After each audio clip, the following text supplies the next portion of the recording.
नमस्कार दोस्तों, मैं हूं राहुल और स्वागत करता हूं आपका मेरे YouTube चैनल बैंकिंग गुरुजी में। दोस्तों, इस वीडियो में मैं आप लोगों को रेशियो प्रपोर्शन के बारे में बता रहा हूं। मैं ये बताऊंगा कि आप सिर्फ एक ट्रिक की मदद से रेशियो प्रपोर्शन के बहुत सारे क्वेश्चन किस तरह से सॉल्व कर सकते हो। सिर्फ एक ट्रिक, बहुत ही आसान सा तरीका है, ज़्यादा मुश्किल नहीं है, बहुत ही आसान है। आप इस ट्रिक की मदद से रेशियो प्रपोर्शन के मैक्सिमम क्वेश्चन सॉल्व कर सकते हो। ठीक है, तो मैं अभी यही बताने वाला हूँ। तो दोस्तों, अगर आपने मेरे चैनल को सब्सक्राइब नहीं किया है तो प्लीज़ उसे सब्सक्राइब कर लें। इससे मेरे अगले वीडियो के नोटिफिकेशन आपको मोबाइल में आ जाएंगे। अगर आपको मेरा ये वीडियो पसंद आता है तो आप लाइक करना तो बिल्कुल नहीं भूलें। ठीक है, तो आते हैं हम रेशियो प्रपोर्शन पे। ठीक है, देखिए बहुत ही आसान सा तरीका है, आप ध्यान से देखिएगा, स्किप मत कीजिएगा वीडियो को। मैंने यहाँ पे लिख कर रखा हुआ है कुछ क्वेश्चंस, ठीक है, ताकि समझाने में आसानी हो। तो मैं आपको बताऊंगा कि देखिए कोई एक क्वेश्चन ले लेते हैं। जिस तरह से दो दोस्त हैं, ठीक है, संगीता और राम। क्वेश्चन आपका है कि संगीता एंड राम ये दोनों दोस्त हैं, इन दोनों ने मिलकर एक इन्वेस्टमेंट किया है और इन्वेस्टमेंट करने के बाद एक बिजनेस स्टार्ट किया है। उन लोगों का टोटल इन्वेस्टमेंट है 6,630 रुपये। ये उन दोनों का टोटल इन्वेस्टमेंट था। अब इन दोनों ने जिस रेशियो में इन्वेस्ट किया था वो रेशियो आपको लिख देता हूं, 4:9 ये रेशियो है। तो क्वेश्चन आपका बनता है कि संगीता और राम ने 4:9 के रेशियो में 6,630 रुपये इन्वेस्ट कर एक बिजनेस स्टार्ट किया। ठीक है, तो फिर इसमें संगीता का इन्वेस्टमेंट कितना था? आपका इस तरह का क्वेश्चन बैंक के एग्जाम में आता है, या फिर एसएससी या फिर कोई भी एग्जाम आप देख लो, तो इस तरह के क्वेश्चन में आपसे पूछा जाता है कि भाई ये आपका एक सवाल है, इसमें संगीता का इन्वेस्टमेंट कितना था या फिर राम का इन्वेस्टमेंट कितना था। ठीक है, अब इसे सॉल्व करते हैं। मान लीजिए इसमें मैं पूछता हूं आपसे कि संगीता का इन्वेस्टमेंट कितना था। तो सॉल्व करने का तरीका, ये आपको मैं ट्रिक बताने वाला हूं, आप ध्यान से देखिएगा। ठीक है, तो देखिए इसमें करना क्या होता है कि आपसे जो डेटा पूछा जा रहा है आप उस डेटा को ऊपर में लिखिए। ऊपर मतलब आपसे पूछा क्या जा रहा है, संगीता का पूछा जा रहा है। संगीता का रेशियो क्या है? 4। ठीक है, तो 4 आपने लिखा। उसके बाद जो भी डेटा आपको दिया गया है उसे आपको नीचे में लिखना होता है। आपको क्या दिया गया है? ये 6,630 रुपये। ये 6,630 रुपये क्या है? ये इन दोनों का टोटल इन्वेस्टमेंट है। मतलब ये 4:9 जो है, इन दोनों का टोटल इन्वेस्टमेंट 6,630 है। तो जो रेशियो वाला पार्ट होता है, टोटल जो भी हमको दिया गया है उसे हम नीचे में लिखेंगे। मतलब ये 6,630 क्या है? इन दोनों का टोटल है। तो हमने लिख दिया 4 + 9। अब मल्टीप्लाई कर देंगे जो भी डेटा यहाँ पे दिया गया है उससे। ठीक है, ये आपका फॉर्मूला तैयार है, आप इसे सॉल्व कर लो। आंसर आपके सामने है। जैसे कि मैं इसे सॉल्व करके बता देता हूँ आपको। इसे आप सॉल्व करोगे 4/13 × 6630। अब इसे आप सॉल्व करोगे, आपके पास आंसर आएगा 2,040 रुपये। तो आप देख सकते हो कि ये जो संगीता और राम ने मिलकर जो 4:9 के रेशियो में इन्वेस्टमेंट किया था 6,630, इसमें संगीता का इन्वेस्टमेंट 2,040 रुपये था। समझ में आ गया आपको? मैं फिर से समझा देता हूं। आपको क्या करना है, जो भी आपसे पूछा जा रहा है उसे आप ऊपर में लिखो, जो आपको दिया गया है उसे आप नीचे में लिखो, और जो भी डेटा है यहाँ पे है, टोटल मतलब डेटा जो भी है उसे आप मल्टीप्लाई कर लो, सॉल्व कर लो। आंसर आपके सामने है। एक और क्वेश्चन हम लेते हैं। 2-3 क्वेश्चन में आपको समझने में आसानी होगी, और ये किस किस तरह के सिचुएशन में काम करता है वो भी आपको समझ में आएगा अभी। ठीक है, एक और क्वेश्चन हम लोग देख लेते हैं इसी तरह के क्वेश्चन में कि राम और जय, राम और जय ने मिलकर इन्वेस्ट किया 3,240 रुपये और इनका रेशियो है 9:11। ठीक है, तो आपसे पूछा जा रहा है कि जो जय का हिस्सा, ये आपका है, राम और जय का टोटल इन्वेस्टमेंट इतना है, 9:11 के रेशियो में उन लोगों ने इन्वेस्ट किया है। आपसे क्या पूछा जा रहा है, ये थोड़ा डिफरेंट क्वेश्चन है। इसे आप देखो कि जय का हिस्सा रमेश से कितना अधिक है, यानी कि थोड़ा चेंज आया। उसमें हम लोगों ने संगीता का पूछ लिया था कि कितना इन्वेस्ट किया, इसमें आपसे मैं पूछ रहा हूं कि जय का इन्वेस्टमेंट जो है राम से कितना अधिक है। ठीक है, थोड़ा सा चेंज है। इसमें आपको क्या करना है, वही चीज अप्लाई करना है। आपसे क्या पूछा जा रहा है, आपसे पूछा जा रहा है कि जय का राम से कितना अधिक है, मतलब ये जय का है, ये राम का है, कितना अधिक है। तो इसमें से हम इसे माइनस करेंगे, घटाएंगे, 11 - 9। अब इतना लिखने की जरूरत नहीं है, आप सीधा 2 भी लिख सकते हो, ये मैं आपको समझाने के लिए इतना लिख रहा हूं। ठीक है, अब नीचे में क्या लिखना था, नीचे में आपसे जो पूछा जा रहा है, नहीं, नीचे में आपको लिखना है, आपसे जो पूछा जा रहा है वो आपने ऊपर में लिख दिया, नीचे में आपको दिया गया है। आपको क्या दिया गया है, आपको दिया गया है ये टोटल डेटा, ये टोटल अमाउंट जो कि इन्वेस्टमेंट था, यानी कि ये आपको दिया गया है टोटल। आपको ये टोटल कर देना है 9 + 11।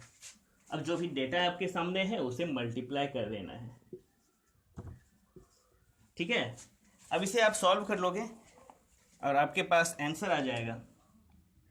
इसे हम घटा के सॉल्व कर लेते हैं।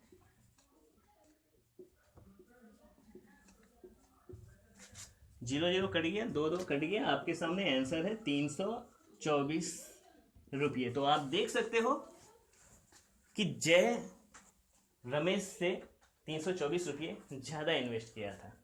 ये आपका आंसर है। अब इसमें और भी तरह के क्वेश्चंस आते हैं, वो भी मैं आपको बता रहा हूँ। उम्मीद करता हूँ आपको ये समझ में आ रहा होगा। अब अगला क्वेश्चन का टाइप है कि एक परिवार में 3 लोग हैं,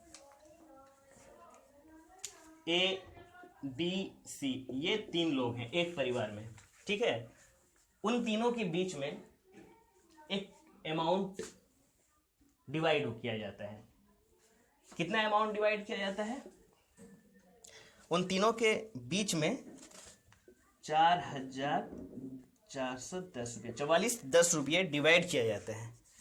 अब किस रेशियो में डिवाइड किया जाता है, आपके पास सामने में रेशियो दिया हुआ है 3:7:8। तो क्वेश्चन आपके सामने में है, ए बी सी, ये 3 मेंबर हैं फैमिली के, इन तीनों के बीच में इतने रुपये को डिवाइड करना है। किस रेशियो में डिवाइड करना है, इस रेशियो में डिवाइड किया गया है। ठीक है, तो फिर आपको पूछा जाता है कि भाई इसमें से ए को कितना रुपया मिला। ठीक है, ए को कितना रुपया मिला, ए बी और सी में 4410 रुपये C:7:8 के रेशियो में डिवाइड किया गया है, तो ए का हिस्सा कितना रुपया बना। अब वही रूल अप्लाई करना है। आपके सामने में आपसे क्या पूछा जा रहा है, आपसे ए के बारे में पूछा जा रहा है, तो जो पूछा जा रहा है आप उसको ऊपर लिखो। ठीक है, और जो दिया गया है उसे आपको नीचे लिखना है। आपसे ए के बारे में पूछा गया था, ए की रेशियो 3 है, तो मैंने 3 को ऊपर लिखी है। अब जो दिया गया है, दिया गया क्या है, टोटल ये 4410 आपका टोटल है, तीनों का जो एडिशन होगा वो 4410 है। तो इन तीनों को हम जोड़ देंगे। ठीक है, इन तीनों को जोड़ देना है।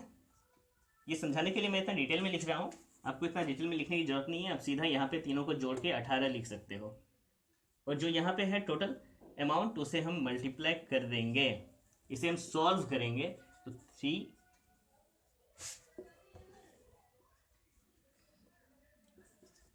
इसे सॉल्व करने के बाद आपके पास आंसर आ जाएगा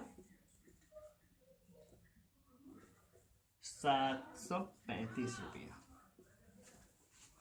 तो ए को 735 रुपया मिलता है। देखा आपने कितना आसान तरीके से सॉल्व हो जा रहा है। अब इसे और फास्ट कर सकते हो, इतने सारे चीज़ें लिखने की ज़रूरत नहीं है, आप सीधा, तो आपको इतना कुछ करने की ज़रूरत नहीं है, आप सीधा ये लिखोगे और आंसर आप सॉल्व करके निकाल लोगे। ठीक है, और एक और क्वेश्चन हम देखते हैं इसी में। मान लीजिए यही आपका क्वेश्चन है, इसमें आपसे अभी मैंने पूछ लिया था कि ए का हिस्सा क्या है। ठीक है, और अगर इसमें पूछा जाए कि ए और सी का हिस्सा क्या है, ये आपका नया क्वेश्चन आ जाता है। सब कुछ सेम है, डेटा सेम है, क्वेश्चन सेम है, आपसे पूछा जाएगा कि ए और सी का जो टोटल हिस्सा है वो कितना है, वो आपको कैसे निकालना है। इसी ट्रिक में आपसे क्या पूछा जा रहा है, ए और सी मतलब इन दोनों का हिस्सा। आप इन दोनों को का हिस्सा पूछा जा रहा है तो आप सीधा इन दोनों को जोड़ लो। तो आपसे क्या पूछा जा रहा है, आपको उसको ऊपर में लिखना है। इन दोनों को आप जोड़ोगे 8 + 3, नीचे में आपको जो दिया गया है वो लिखना है। आपको इन तीनों का जो टोटल वैल्यू है वो दिया गया है, तो आप तीनों को जोड़ लोगे 3 + 7 + 8, और जो यहाँ पे डेटा है उसे मल्टीप्लाई कर लेना है। सॉल्व करेंगे, सॉल्व करने के बाद आपका जो आंसर आएगा वो आएगा 2695। अब इसको बस डिवाइड करके सॉल्व कर सकते हो, जो भी आएगा आपका वैल्यू वो आपका आंसर है। ठीक है, अब इसी में एक और क्वेश्चन बनता है। सब कुछ सेम है, सेम क्वेश्चन है, एक और क्वेश्चन आपसे बनता है। वो क्या बनता है, यही 3 लोग हैं, ठीक है, और इन तीनों के बीच में उतना ही अमाउंट डिवाइड किया गया है, रेशियो भी यही है। तो आपसे पूछा जाता है कि बी का हिस्सा ए के हिस्से से कितना ज्यादा है। ठीक है, ये बी का हिस्सा है, ये सी का हिस्सा है, ये ए का हिस्सा है। तो आपसे क्या पूछा जा रहा है कि ये बी का जो हिस्सा है ये भाई ए के हिस्से से कितना ज्यादा है। हाँ, ये क्वेश्चन है, मतलब बी माइनस ए, ये आपसे पूछा गया है, इक्वल टू व्हाट, ये आपका क्वेश्चन है। इसे कैसे सॉल्व करना है उसी तरीके से। तो आपसे पूछा क्या जा रहा है, पूछा जा रहा है कि बी ए से कितना ज्यादा है, मतलब 7 - 3 बाय जो दिया गया है, टोटल वैल्यू दी गई है, इसीलिए 3 + 7 + 8 इंटू जो है उसे मल्टीप्लाई कर देना है। अगर देखिए, अगर इसमें ये यहाँ पे टोटल वैल्यू दी गई है, हमने टोटल वैल्यू लिखी है। अगर यहाँ पे सिर्फ ए की वैल्यू दी गई होती कि टोटल ए की वैल्यू इतनी है, ए बी सी फैमिली के मेंबर हैं, उन लोगों के बीच में एक अमाउंट डिवाइड की गई है, जिसमें से ए का जो वैल्यू है वो इतना है। मान लीजिए कुछ भी दे देता है, यहाँ पे ए का वैल्यू इतना है, तो बी का ए से कितना ज़्यादा है। ठीक है, तो उसमें यहाँ पे जो दिया जाता है, यहाँ पे जो ए की वैल्यू होती वो आपको नीचे में लिखनी होती, यानी कि 3 आपको नीचे में लिखना होता। इतना लंबा करने की जरूरत नहीं थी। ठीक है, तो बस आपको याद ये रखना है कि जो पूछा जा रहा है उसे ऊपर में लिखना है, जो दिया गया है उसे नीचे में लिखना है, और जो भी वैल्यू है आपकी उसे मल्टीप्लाई कर देना है। ठीक है, तो इसे हम सॉल्व करेंगे। 4/18 इंटू 4 4 10, जो आपका यहाँ पे आंसर आएगा वो आएगा 980। ठीक है, देखिए कितना इजीली सॉल्व हो रहा है, बहुत ही आसान है। अब बहुत ही इजीली सॉल्व कर सकते हो इस एक ट्रिक से रेशियो प्रोपोर्शन के बहुत सारे क्वेश्चंस। एक और लास्ट में बता रहा हूं, एक और लास्ट क्वेश्चन, ये थोड़ा सा डिफरेंट है। जिस तरह से मैंने आपको अभी बताया ना, उसी के रिगार्डिंग ये थोड़ा सा डिफरेंट है। अब इसमें आपसे क्या पूछा जा रहा है, एक स्कूल में कुछ लड़के हैं और कुछ लड़कियां हैं। ठीक है, बॉयज एंड गर्ल्स, कुछ लड़कियां और कुछ लड़कियां हैं। ठीक है, जिनमें से लड़कों की संख्या जो है वो लड़कियों की संख्या से, लड़कों की संख्या जो है वो लड़कियों की संख्या से 500 ज्यादा है। ठीक है, एक स्कूल है, उस स्कूल में कुछ बॉयज़ हैं, कुछ गर्ल्स हैं, और लड़कों की संख्या, बॉयज़ की जो संख्या है वो गर्ल्स की संख्या से 500 ज़्यादा है। ये आपका वैल्यू दिया गया है, इसमें टोटल नहीं दिया गया है इसमें, इसलिए मैंने इस तरह से बी एन माइनस जी लिखा है, क्योंकि लड़कों की जो संख्या है वो लड़कियों की संख्या से 500 ज़्यादा है। तो आपसे पूछा जा रहा है,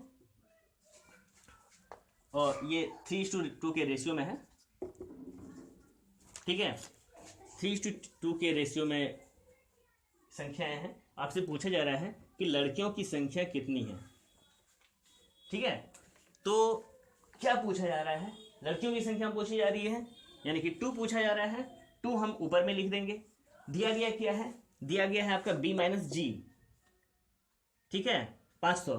तो लड़कों की संख्या, लड़कियों की संख्या से 500 ज़्यादा है, तो b माइनस जी आपका दिया गया है, तो हम वही करेंगे, b माइनस जी। 3 माइनस 2 1 आता है, और जो वैल्यू है उसे मल्टीप्लाई कर देंगे, तो आपका आंसर आ जाएगा सॉल्व करने के बाद 1000। तो आप कह सकते हो कि जो लड़कियों की संख्या है वो 1000 है, ठीक है दोस्तों। तो इस एक ट्रिक की मदद से हम रेशियो प्रोपोर्शन के बहुत सारे क्वेश्चन सॉल्व करते हैं। तो आपको बस ये याद रखना है कि जो आपसे पूछा जा रहा है उसे आप ऊपर लिखो, जो दिया गया है उसे आप नीचे लिखो, और जो वैल्यू है उसे आप मल्टीप्लाई कर दो, ठीक है। तो उम्मीद करता हूँ दोस्तों आपको ये वीडियो पसंद आया होगा, ये ट्रिक अच्छे से समझ में आ गया होगा। अगर पसंद आया तो आप इसे लाइक कर दीजिए, और अगर आपने अभी तक मेरे चैनल को सब्सक्राइब नहीं किया है तो प्लीज़ दोस्तों इसे सब्सक्राइब कर दीजिए। तो इसी तरह के मैं अच्छे वीडियोज़, अच्छे ट्रिक्स आपके लिए हमेशा लाता रहूँगा। तो मिलते हैं अगले वीडियो में, तब तक के लिए धन्यवाद।